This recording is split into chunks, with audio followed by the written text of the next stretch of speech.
یہ حضور صلی اللہ علیہ وسلم کی تربیت نہیں تو اور کیا ہے؟ آج ہمارے ہاں کئی منگتے مانگنے کے لیے آتے ہیں، پتہ نہیں وہ ضرورت مند ہوتے بھی ہیں کہ نہیں، یہ اللہ بہتر جانتا ہے کہ انہیں ضرورت ہے یا نہیں، لیکن مانگتے ضرور ہیں۔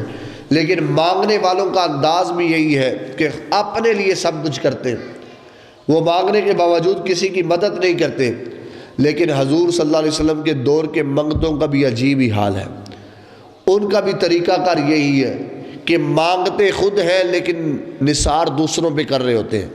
نبی کریم صلی اللہ علیہ وسلم کے گھر میں ایک عورت مانگنے کے لیے آئے، اس کے ساتھ 2 بچے تھے، ایک اس نے اپنی دائیں انگلی میں بچے کو رکھا ہے، ایک بائیں انگلی میں بچے کو پکڑ کر چل رہی ہے، اور ساتھ مدینے کی گلیوں میں مانگ رہی ہے۔ جس طرح آج کل منگتے مانگتے ہیں وہ بھی مانگ رہی ہے۔ آج کل تو دروازہ کھٹکایا جاتا ہے، اور اگر کوئی نہ دے تو وہاں تک بیٹھے رہتے ہیں جب تک وہ دے نہ، اگر کوئی ٹھیپا دے تو اس کے سر پہ مار کے سر پھوڑ دیتے ہیں، بھلا یہ بھی کوئی دینے کی چیز ہے؟ مانگتے ہیں تو وہ بھی تڑی سے، اور مرضی کے پیسے نہ ہو تو وہ لیتے ہی نہیں۔ تو یہ مانگنے والے بھی حکومت سے ٹیکس لینے سے کم نہیں ہیں۔ جس طرح حکومت زبردستی ٹیکس لیتی ہے، اسی طرح مانگنے والے بھی زبردستی اپنی مرضی کے پیسے لیتے۔ لیکن حضور صلی اللہ علیہ وسلم کے دور میں ایسا نہیں تھا، ان کے دور میں انداز ہی کچھ اور تھا۔ اور آپ کے دور میں بچے سے لے کر بڑا، بوڑھے سے لے کر جوان، عورت سے مرد تک، مانگنے والے سے امیر تک، ہر بندے کی تربیت کا اثر یہ تھا کہ ہر بندہ اپنے حقوق کو جانتا تھا، اپنی حد میں رہتا تھا۔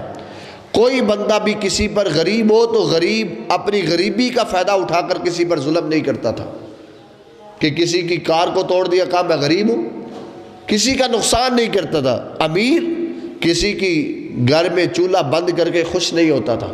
ہر بندہ حق دینا جانتا تھا، کوئی بندہ کسی سے حق لینا نہیں جانتا تھا۔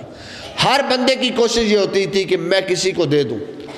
حضور صلی اللہ علیہ وسلم کے دور میں ایک عورت گلیوں میں مانگ رہی ہے، حضور صلی اللہ علیہ وسلم کے گھر کے سامنے سے گزری ہے، عائشہ صدیقہ رضی اللہ تعالیٰ کے گھر کے سامنے سے آواز دی، اس نے کہا اللہ کے نام پہ کچھ دو۔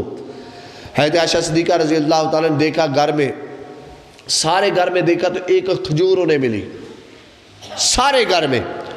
وہ کھجور اٹھا کر اس مانگنے والی عورت کو دے دی۔ جب مانگنے والی عورت کو دی تو اس عورت نے کیا کیا؟ خود نہیں کھائی، اپنے ساتھ جو 2 بچے ہیں ان بچوں کو وہ آدھی آدھی کھجور ان بچوں کو دے دی، اور گٹلی اس کھجور کی اپنے منہ میں رکھ لی۔ یہ تربیت مصطفیٰ کا اثر ہے۔ مانگ رہے ہیں لیکن مانگنے کے باوجود بھی خود نہیں کھاتے، دوسروں کا دھیان رکھتے ہیں۔